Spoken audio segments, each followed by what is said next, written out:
Hello everyone, welcome to channel learn with ease. आज का topic है काउंटिंग फॉर शेयर कैपिटल का, जिसमें हम सॉल्व करेंगे question number 68 chapter 8 T S Grewal की बुक से class 12 accounts. Online sessions, online classes के लिए आप मुझे स्क्रीन पर दिए गए इस नंबर पर व्हाट्सएप कर सकते हो अपना नाम और क्लास। अगर आप टीएस ग्रेवाल के साथ सर्टी के गोयल बुक को भी फॉलो कर रहे हो और सॉल्यूशंस ढूंढ रहे हो तो चैनल की प्लेलिस्ट को क्लिक करो। आपको न्यू एडिशन के सॉल्यूशंस अपलोडेड मिलेंगे। साथ में ही कम्युनिटी सेक्शन में एमसीक्यूज मिलेंगे क्विज की फॉर्मेट में और एमसीक्यूज के सॉल्यूशन शॉर्ट्स में। तो बहुत कुछ है चैनल पर, विजिट द चैनल। अच्छा लगे तो शेयर और सब्सक्राइब जरूर करना।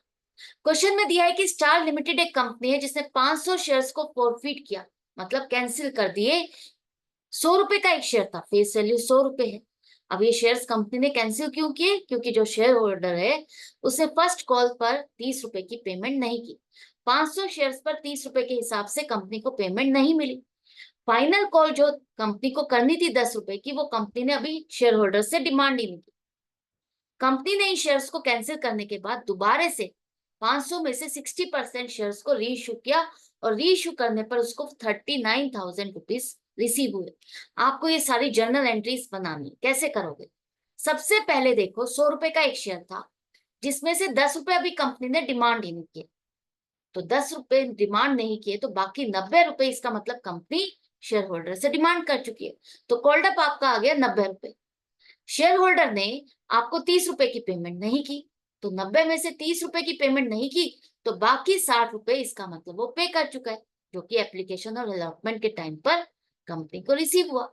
तो जब भी फॉर फीचर की एंट्री बनानी हो, आपको ये जरूर से चेक करना है कि इन शेयर्स पर अभी तक कंपनी कितना पैसा शेयर होल्डर से डिमांड कर चुकी है। कॉल्ड अप वैल्यू क्या है?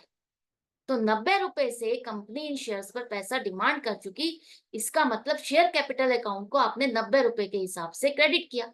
हर बार जब भी ड्यू की एंट्री बनाई, आपने शेयर कैपिटल अकाउंट को पूरी अमाउंट से क्रेडिट किया, ये मान करके सभी शेयर्स पर पैसा आ जाएगा। लेकिन इन शेयर्स पर पैसा नहीं मिला तो आपको इनसे रिलेटेड पैसा भी रिवर्स करना होगा, डेबिट करना होगा। शेयर्स कैंसिल हो रहे हैं तो शेयर कैपिटल भी हटेगी। तो 500 शेयर्स पर जो 90 रुपए आप क्रेडिट कर चुके हो, अभी तक डिमांड कर चुके हो और आपने शेयर कैपिटल अकाउंट को क्रेडिट किया इतनी अमाउंट से, उसको डेबिट कर दो, कैंसिल कर दो। तो 500 शेयर्स पर 90 रुपए के हिसाब से 45,000 की शेयर कैपिटल खत्म हो गई। अब आपको ये देखना है कि इस पर आपको कितना पैसा मिला है और कितना नहीं मिला। इस शेयर होल्डर ने फर्स्ट कॉल का पैसा नहीं दिया, तो 500 शेयर्स पर 30 रुपए, 15,000 नहीं मिले। लेकिन 60 रुपए जो कंपनी को मिल चुके हैं, वो 60 रुपए कंपनी इसको रिफंड भी नहीं करने वाली। ना तो इस शेयर होल्डर को इसके शेयर्स मिलेंगे और ना ही इसका जो पैसा कंपनी रिसीव कर चुकी है वो उसको रिफंड होगा। तो कंपनी क्या करेगी? उन 60 रुपए के हिसाब से 500 शेयर्स पर जो पैसा आया 30,000 रुपए, कंपनी उसको फॉरफिटेड शेयर अकाउंट नया खोलेगी और उसमें ट्रांसफर कर देगी। तो 45,000 में 15,000 नहीं मिले और 30,000 मिले, ये हिसाब किताब होगा। अब इसको एक और तरह से समझो। 45,000 के आपने शेयर कैपिटल को हटाया, डेबिट किया, तो उसी तरह से जो फर्स्ट कॉल अकाउंट है उसमें 15,000 रुपए का बैलेंस स्टैंड कर रहा है, डेबिट बैलेंस। ये मान रहे हो कि 500 शेयर्स पर आपको पैसा नहीं मिला।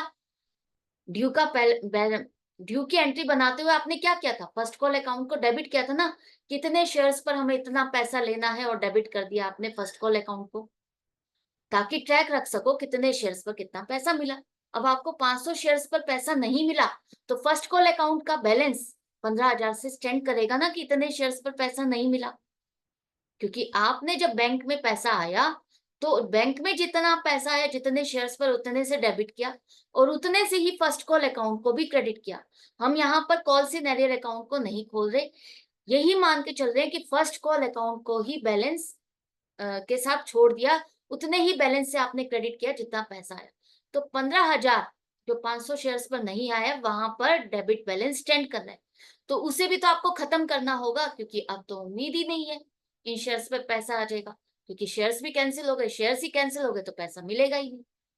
क्लियर है? तो शेयर कैपिटल को जैसे आपने डेबिट किया, उसी तरह से जिस जिस कॉल पर आपको पैसा नहीं मिलता, उस अकाउंट को भी अगर आपको क्रेडिट करना होता है। अगर आपने कॉल सिनेरियर अकाउंट को खोला है तो आप सीधा सीधा कॉल सिनेरियर अकाउंट को क्रेडिट करो उतनी अमाउंट से जितना पैसा आपको इन शेयर्स पर नहीं मिला। ये एंट्री अच्छे से समझ में आ गई?